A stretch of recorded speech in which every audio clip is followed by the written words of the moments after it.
Sa loob ng ikalawang semestre, ang pag-aaral ng diskurso sa Pilipino ay naging isang makabuluhang paglalakbay na puno ng mga aral at hamon. Ang kurso ay hindi lamang tungkol sa pag-aaral ng wika, kundi pati na rin sa pag-unawa sa kahalagahan ng interkultural na ugnayan, interpersonal na ugnayan, at etikal na interaksyon. Ang mga ito ay nagsilbing pundasyon sa pagbuo ng mas malalim na pag-intindi sa komunikasyon at pakikipag-ugnayan sa iba't ibang konteksto.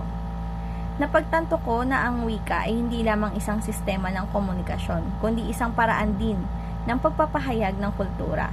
Sa pamamagitan ng interkultural na ugnayan, natutunan ko ang kahalagahan ng pagiging bukas at sensitibo sa iba't ibang kultura. Ang interpersonal na ugnayan naman ay nagturo sa akin ng kahalagahan ng empatya at pagkakaroon ng epektibong pakikipag-ugnayan sa kapwa. Sa etikal na interaksyon, natutunan ko ang kahalagahan ng integridad at pagiging makatarungan sa lahat ng uri ng diskurso.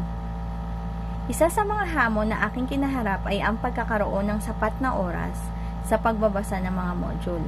Nangangailangan ito ng masusing pagpaplano at pamamahala ng oras upang masiguro na ang bawat paksa ay mabigyan ng nararapat na atensyon.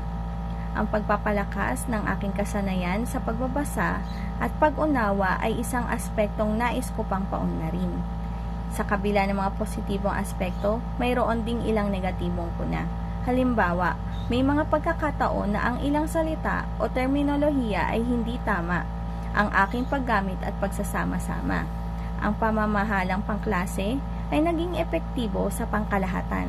Ang aming guro ay nagpakita ng kakayahang umangkop sa iba't ibang estilo ng pagkatuto ng mga mag-aaral.